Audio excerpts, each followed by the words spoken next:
about way cash crisis works. Talking about Venezuela once again. Systemic important banks. They removed the one factor you do this thing called monetary awareness. Hey there, hope all is well. Back at you today with some more RT News updates. And as you can see from today's title, we're going to be talking about the pension crisis and how just this past weekend in Colorado, teachers took to the streets demanding more pay. And so before I dive into today's article, as always, make sure you click the subscribe button as well as the notification tab to be informed of future updates as well as live streams. And if you have not, I want to encourage you to follow me over on Twitter, where I happen to share articles throughout the day on various subject matters relating to things as pensions, monetary policy, the dollar, or whatnot. So make sure you click the link down below to follow me there. And so more importantly, today I want to get into this article. It's going to be short and sweet. It's from the Associated Press, came out today in regards to some events that's happened this weekend over in Colorado. And so Colorado is one amongst many that is experiencing problems with their pension system because they're all underfunded. So the younger teachers are beginning to experience somewhat of a pinch on their pay in regards to them having to cover the cost now to fund some of the costs for prior pensions for retirees. So today I'm going to just thumb through this article a little bit, give you something to read for yourself. But more importantly, I encourage you to read the link for yourself to find out more about what's happening with this pension situation. So it's high pensions cost lurk behind U.S. teacher push for more pay.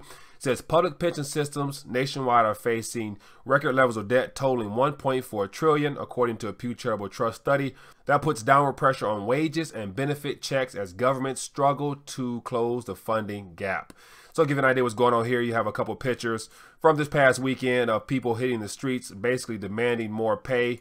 So scroll down a little bit more, give you what's going on here. It says the loudest rallying cries from Colorado teachers protesting for more education dollars were about dwindling paychecks that are steadily losing ground to the state's rising cost of living. It says Colorado isn't the only state where undefined retirement system has played a role in the teacher uprising sweeping the U.S. It says in Kentucky, educators in at least 20 school districts walked out of the classrooms after the global-led legislature in March passed a measure reducing retirement benefits from future teachers. It says elsewhere, pay and other benefits such as health care have been a forefront of teachers' demands in Arizona. So it suggests that a recent outcry over teachers' pay could spread in coming years. It says whether pension costs are widely acknowledged as a driving factor or not. Quote, I think what you see happening in the state and local and municipal sector is now becoming very, very clear how expensive defined benefit plans are. I think we're headed for a big crisis across the country, said Olivia Mitchell, executive director of the Pension Research Council at the University of Pennsylvania. She's quoted saying, pensions are now becoming the tail that wags the government dog, if you will. Scroll down a little bit more, I'll give you some more details into actual numbers. It says in Colorado, some districts' payments to the public pension fund have roughly doubled since 2006, from about 10% of payroll to 20%. That has squeezed personal budgets when the state also was cutting funding during the economic downturn. And so if we're having all this tightness in regards to being able to fund the current expenditures in an economic expansion, imagine what will happen when it's officially announced that our economy is not really doing as good as the mainstream media would like you to believe. It says in that time, average teacher salaries have grown 21% from $44,000 to $53,000, according to salary data from the National Education Association. But inflation in the greater Denver area has outpaced it, according to the Bureau of Labor Statistics, leaving teachers with an 8 percentage point drop in buying power. So basically, as their wages has grown up, so has inflation, and has outpaced their ability to sustain their cost at a rate that's manageable in the Denver area. And so it's good to say that area is not the only one experiencing a higher inflation rate, as well as a nominal increase in wages, which in actuality doesn't purchase much, as it's showing here. So that's why teachers are taking to the streets. It says since the recession, Colorado school districts have shed staff, frozen pay, and cut programming to make ends meet. Some have shifted to 4-day weeks. It says pension costs have played a role in the financial woes at Cheyenne Mountain School District in Colorado Springs. Superintendent Walt Cooper said in 2009 the district had shuttered an elementary school and instituted a pay freeze twice. Other years it could only offer minimum raises that fell short of inflation. For Colorado teachers, the pension's role in school funding struggles adds insult to injury. It says additional contributions are not padding the benefits of current teachers. The bulk of the money that school districts spend on Public Education Retirement Association is paying off $32 billion in benefits previously promised to public sector retirees but never properly funded.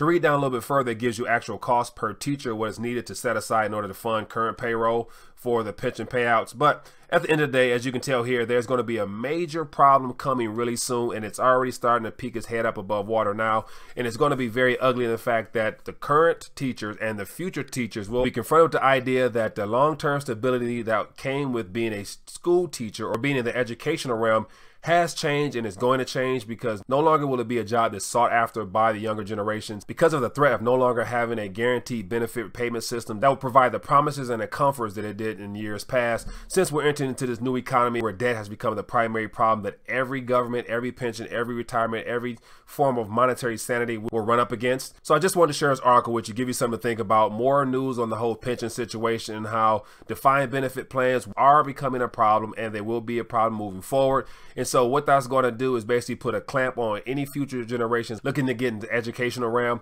So one thing that you can expect is going to alter the mindset of the current generation of teachers and those that are looking to get into the teaching sector, because of the idea of receiving a pension or a guaranteed paycheck for life after you finish up giving your best years in the form of teaching our youth is no longer available. Then it will ultimately lead to a shortage in teachers, which will impact the current educational system and everything involved with it. So I mentioned to hear your thoughts on this article here. Feel free to leave a comment down below. Look forward to bringing more RTU News updates. Thanks and enjoy your day. The next recession. Recession will be a recession. We're going to hit a recession. The date of the next recession. A U.S.-only recession typically lasts 8 to 10 months, but a lot of things about this particular one have not been typical. So a crash is coming now, whether it's 6 months from now, 12 months, 36 months, no one knows. I go to bed every night, I dream of another recession. If you know what to do, if you have the right plan to set up, you can make a lot of money from this.